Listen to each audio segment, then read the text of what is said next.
In an alternative universe, everyone tells the truth all the time, with no exceptions. People say exactly what they think and feel, which often leads to awkward or uncomfortable situations. Mark Bellison, a chubby, struggling screenwriter in his 40s, is on his way to pick up his date. He walks around in twists and turns trying to find her unit inside a luxury apartment building. He finally finds her apartment and knocks on the door, and a beautiful woman opens it. Since humans have no reservations on telling the truth, however absurd and straightforward, the woman tells Mark he is early and she just started masturbating. Mark immediately replies that it now makes him think of her private parts and follows it by introducing himself and asking her how she's doing. She tells him that she's a little frustrated at the moment and also equally depressed and pessimistic about their date tonight before she tells him her name, Anna. She then invites Mark to come in. Anna hurries upstairs and tells Mark to wait for her on the sofa as she needs to finish getting ready, and while doing that she might realize she's still horny and try to finish masturbating without him hearing. Mark is left alone as he looks around and sits down on the sofa to wait on her. Mark tries to strike a conversation and says he's embarrassed because he thinks the restaurant he made reservations at may not be expensive enough for her because it was all he could afford in his situation. He further elaborates that he knows he's in his 40s, but he has no real financial assets to speak of, and his boss told him he's going to get fired this week as Anna walks down the stairs smiling. Mark stands up from the sofa as Anna tells him she just masturbated, to which he immediately replies that makes him horny, and he hopes the date ends in sex. Anna straightforwardly tells him she doesn't find him attractive and hurriedly asks if they could go. Mark agrees and stands up as Anna grabs her purse as they continue to leave the apartment. At the restaurant, Anna's phone rings and she answers her mom on the other end of the line.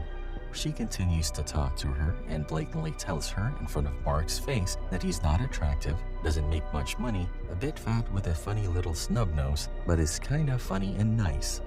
She continues to tell her she won't be sleeping with him tonight, nor even give him a kiss before she ends the phone call.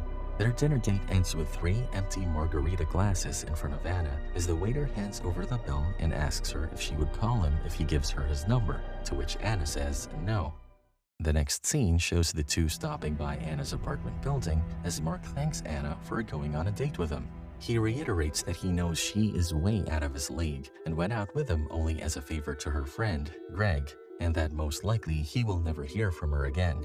Anna responds by telling him that she actually had a better time than she thought she'd have, but won't know for sure how she feels about him until she's less drunk. Mark cheerfully tells her to call him tomorrow if she still likes him when she's sober, to which Anna replies that she might. Mark leans in for a kiss, but Anna kisses him on the cheek and goes inside. Mark happily thanks her for the kiss as Anna waves goodbye. The next morning, Mark wakes up and goes to work.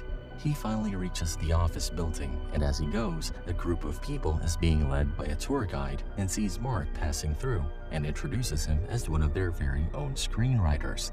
The whole tour turns towards Mark, and he turns around and dejectedly waves, but the tour guide adds that Mark is one of their least successful writers before saying he's also heard he's most likely getting fired today.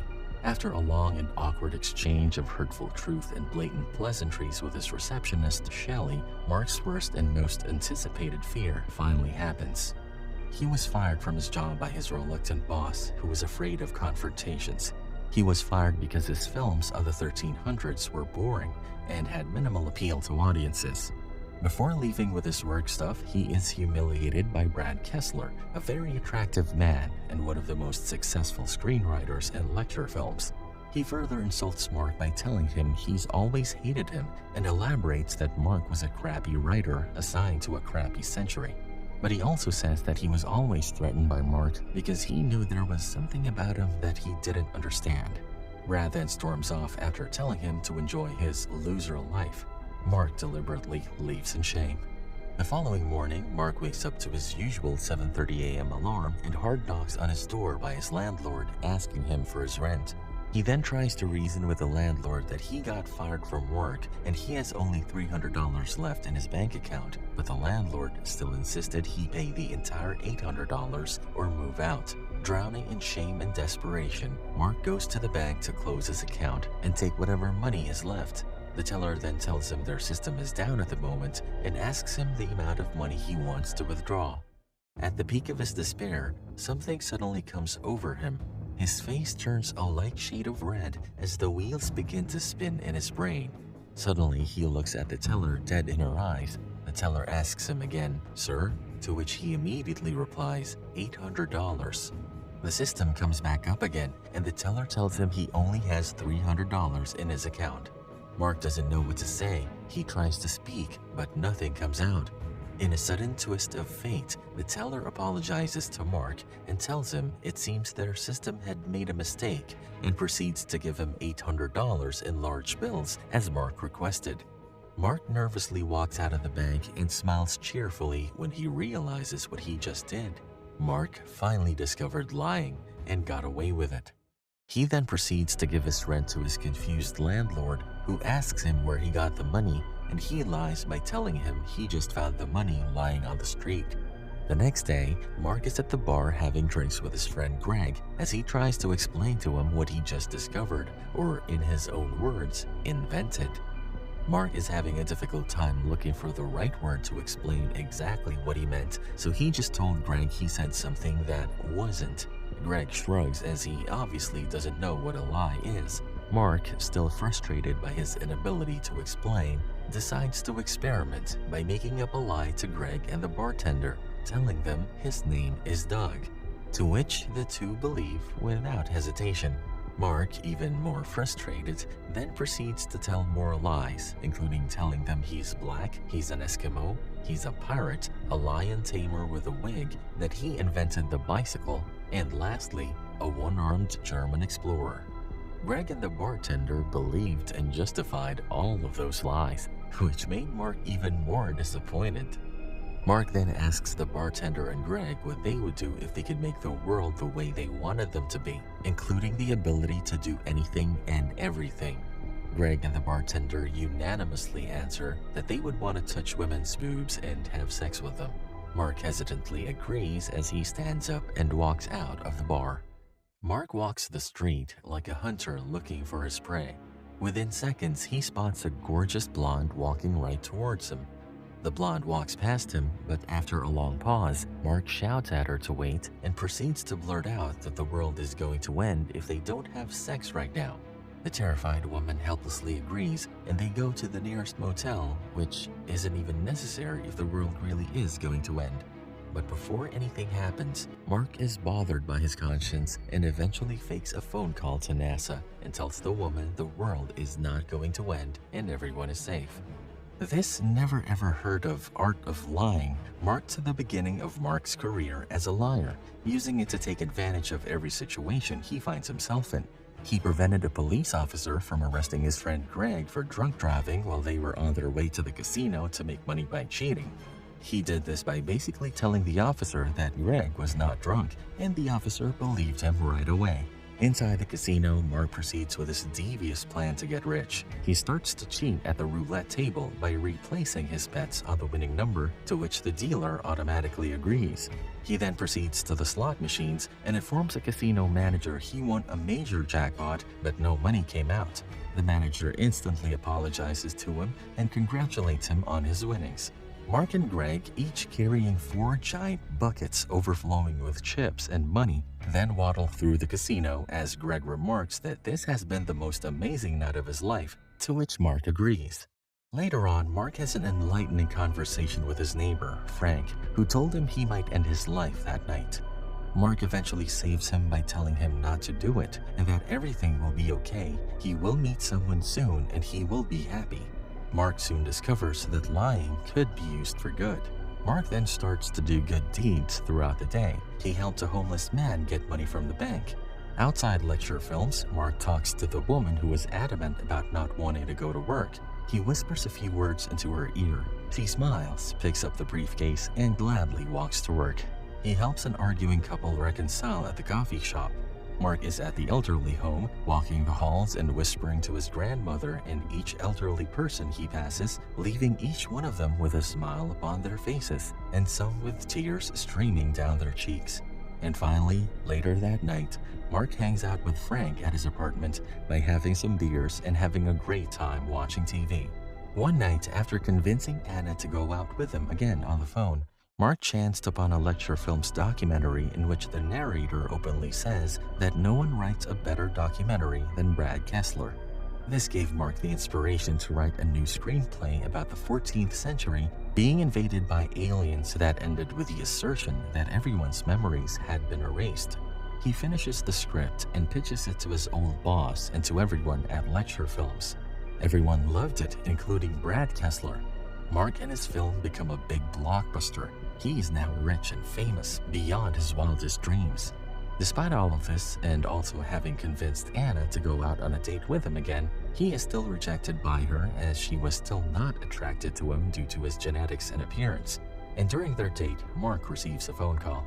His mom just had a fatal heart attack. In another turning point of his life, Mark rushes into the hospital room to find his mother Martha, who is looking tired and scared while hooked up to dozens of machines. She tells Mark that she's scared of dying and the eternal nothingness that it brings. Teary-eyed and not knowing what to do, Mark tells her that she's wrong about the eternity of nothingness. He then proceeds to tell her of all the good things after death, including mansions for everyone, being able to be with all the people she loved and loved her. He also tells her that she will be young again and there will be no sadness nor pain, only love, laughing, and happiness. Martha soon passes away with a tear of glimmering hope rolling down her face. After some time of mourning, Mark's supposed knowledge about death made him famous worldwide. As it turns out, the nurses at the hospital when Martha died have heard about the things he told her, and the news spread quickly like wildfire. People start to gather around him seeking answers about the afterlife, and he becomes something of a prophet or a religious figure. And with encouragement from Anna, Mark comes up with 10 rules or commandments for living a good life and securing a place in the good afterlife. He claims to talk to a man in the sky who controls everything and promises great rewards in the afterlife as long as you do no more than 3 bad things. This televised event made Mark a global phenomenon and started a sort of religion among his followers. In spite of all the fame and success he earned, Mark is still conflicted by his own happiness and his gift for lying. During a date at the park with Anna, she asked him if being rich and famous would make their children more physically attractive. Despite his urge to lie, Mark did not do it because of his love for Anna and told her it wouldn't. As a result, Anna continued dating Mark's rival, Brad Kessler, who was jealous of Mark's success. Brad's selfish and cruel behavior, including restricting her diet, made Anna uncomfortable, but she still agreed to marry him. After a long while, we see Mark waking up one morning in his mansion with a sort of biblical long hair and beard. Anna walks in, tells him she's busy with work, and adds that she came over to tell him she's getting married and hands him his invitation. Mark waves it away and pleads with her not to do it. Anna tells him the wedding is tomorrow and would like him to come. Mark asks her why, and she says it would make her happy and being around him makes her happy. Mark quickly asks her, then why are you marrying him? Anna tells him she only has a few years to marry someone with good genes and financial stability so she can have children and the family she has always wanted. She also adds that one day she'll be old and wrinkly and ugly. Mark quickly tells her she won't be, not to him, and she will never be ugly. Anna is teary-eyed and doesn't know how to reply to what he just said. She tells him he's confusing her. After a few moments, Anna asks him to take the invitation, which Mark accepts and bids her have a nice life as she starts to cry and walk out of the mansion. Later that day at the park, Anna sees a chubby boy enjoying ice cream, which reminded her of what her and Mark's kids would look like since half of the kids' genetics would come from Mark. The boy was later bullied for being fat by the other kids, to which Anna interfered. She then consoles the boy and tells him he is so much more than being short and fat despite being called Short Fat Brian. She calls him just Brian with a great smile. The morning before the wedding, Greg convinced Mark that he still had a chance with Anna. Mark attended Anna and Brad's wedding where he objected to the marriage but was told that only the man in the sky could stop it. Brad and Anna asked Mark to ask the man in the sky what Anna should do, but he refused, wanting Anna to make the decision for herself. Anna walked out, and Mark confessed his ability to lie. Anna struggled to understand the concept, but eventually professed her love for him. In the end, Anna and Mark are shown having dinner as a happily married couple with a son who seemed to have inherited his father's ability to lie. The chubby snot-nosed boy clearly exhibits this gift by telling Anna their meal is good, even if he and his father knows it is not. Mark then teases his son to finish his food and tells Anna their son loves it. And that's a wrap for this movie recap. Thank you for watching. I feel faithless, wish I could replace this. I need changes, I wanna be the greatest. So I will chase it, I will be courageous. Waking up, every day's tough. I'm just hoping I can make it through the same